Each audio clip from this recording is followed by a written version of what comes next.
Bonjour les amis, je suis en train de vivre deux aventures formidables, deux aventures exceptionnelles, comme quoi il ne faut jamais dire jamais. Dans la vie, tout est possible, même quand, comme moi, on a dépassé les 70 ans.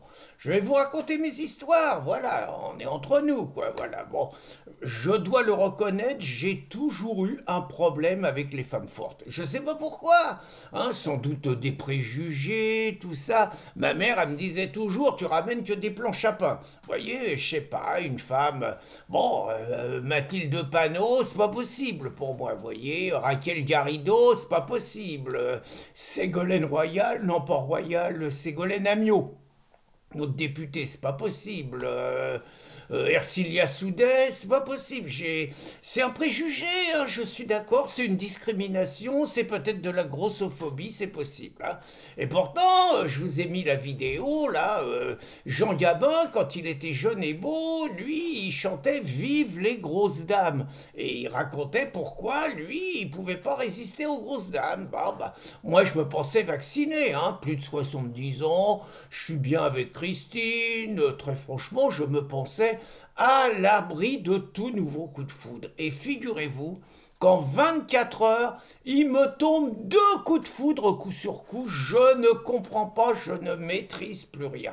Premier coup de foudre, Claudia. Alors, pas Claudia Cardinal, pas Claudia Schiffer, Claudia Raoult. Alors, Rouault, Claudia Rouault, une députée socialiste d'Ille-et-Vilaine. Dès que je l'ai vue, j'ai senti mon cœur qui a commencé à battre plus fort et j'ai senti des événements chez moi que je ne vais pas décrire trop intimement, par pudeur. Voilà, j'ai eu un électrochoc, voilà.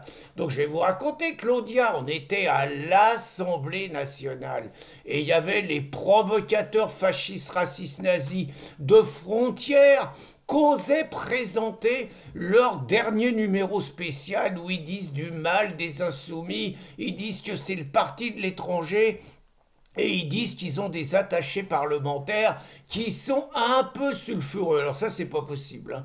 Mediapart, Libération, le Nouvel Obs, ils ont le droit de faire des enquêtes sur les attachés parlementaires du Front National. Ça, c'est la liberté de la presse. Mais par contre, Frontières, ils n'ont pas le droit. Quand eux, ils font ça, ils mettent en danger les attachés parlementaires. Et donc, les députés de gauche, hein, tous, pas seulement les insoumis, les communistes et les socialistes, parce que ma Claudia, c'est une socialiste, leur sang n'a fait qu'un tour, ils sont arrivés, ils ont fait régner l'ordre républicain à 50 contre 3, ça n'a pas plaisanté. Et c'est là que ma Claudia m'a impressionné, je vous ai mis la vidéo, parce qu'il y avait Jordan Florentin qui était à côté de la petite journaliste Louise Maurice, toute chétive et tout, donc on sentait que c'était chaud quand même. Donc Jordan, en machiste, hein, en mal protecteur, il était à côté de Louise pour la protéger. Et c'est alors que ma Claudia, elle est arrivée, le Jordan, comment elle te l'a dégagé?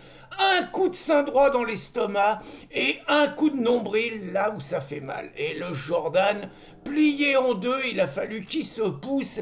Et à ce moment-là, ma Claudia, elle a écrasé, attention, il y a 40 kilos d'écart entre les deux, mais ça fait rien, là c'est le camp du bien contre le camp du mal, on n'a pas les moyens d'être regardant. Elle a écrasé la gringalette Louise Maurice contre le mur. Louise, elle a dit, vous me faites mal. Et ma Claudia, elle a dit, si t'as mal, t'as qu'à dégager. La réplique, les fachos, comment ils se sont trouvés minables. Et ma Claudia va manifester demain dans les rues de Bretagne, j'en suis sûr, à Rennes. Elle va manifester pour la défense de l'état de droit contre le fascisme. Et donc, ma Claudia, c'est son heure de gloire. Même Plantu, il l'a dessiné, vous vous rendez compte? Alors c'est dommage, Plantu, il dessine plus pour la une du Monde, hein. Sinon, c'était la célébrité pour Claudia, pour l'immortalité, elle passait dans la une du Monde. Et je vous avoue, Je vous avoue que pendant toute la nuit, cette image m'a obsédé, ça m'a travaillé. Le coup de poumon de Claudia suivi du coup de nombril qu'a couché Jordan. Je sais pas, ça m'a mis dans tous mes états, je suis incapable. Donc je pensais, et figurez-vous, je me disais que ça allait me travailler longtemps. Et alors là, un truc invraisemblable. Deuxième coup de foudre, et je cherche à comprendre, deuxième coup de foudre, attention, hein, je dis pas comme Jean Gabin, pour une grosse socialiste. Ah non, non, non, moi je dis pas ça, je dis pour une femme bien en chair, voilà. Alors là, je vous raconte, alors là, Estelle Mercier, qu'elle s'appelle, elle est députée socialiste de Meurthe-et-Moselle. Alors que Claudia, je vous ai dit, elle, c'est Ille-et-Vilaine, Claudia, elle est conseillère régionale en plus. Vous vous rendez compte l'énergie qu'elle a, hein, la capacité de travail, députée le jour, conseillère régionale la nuit, le week-end et tout, extraordinaire. Alors que mon Estelle Mercier, elle est députée et elle est adjointe au maire à Nancy. C'est peut-être elle la future maire. Hein. Donc Estelle Mercier, dont j'avais jamais entendu parler, à tort, comme d'ailleurs ma Claudia, jamais entendu parler, elle était en commission sur le budget. Très intéressant. Hein.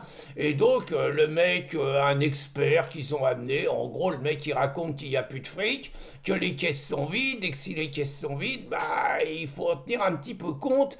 Et là, il dit la plus belle femme du monde ne peut pas donner plus que ce qu'elle a. Oh là là là là, parce que Estelle, elle a cru que c'était d'elle qu'on parlait. Vous voyez, la plus belle femme du monde, la plus belle fille du monde, vous la voyez, c'est normal qu'elle ait pris ça pour elle. Et donc, elle a pris ça pour une agression sexuelle. Elle a cru qu'on lui demandait de se donner pour la France, vous voyez, pour faire rentrer des sous et tout.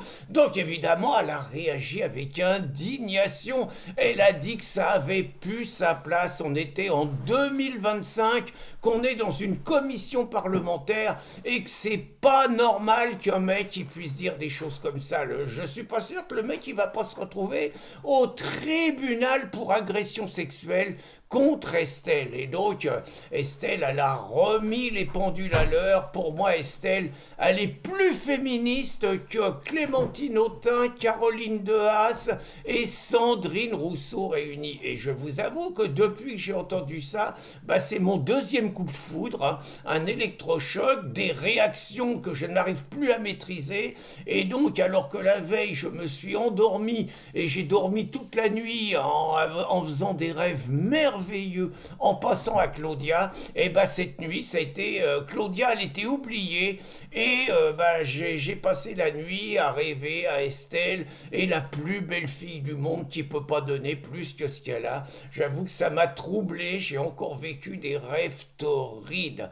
Donc au moins une chose les amis, au moins une chose, je vais essayer de me soigner, hein, je vais voir naturellement mon psy immédiatement, je vais présenter toutes mes excuses à Christine pour ses rêves absolument regrettable, lamentable et inadmissible. Et naturellement, je vais consulter mon psy. Mais en tout cas, vous pourrez dire, on ne pourra plus me faire de procès de grossophobie. Bonne journée les amis!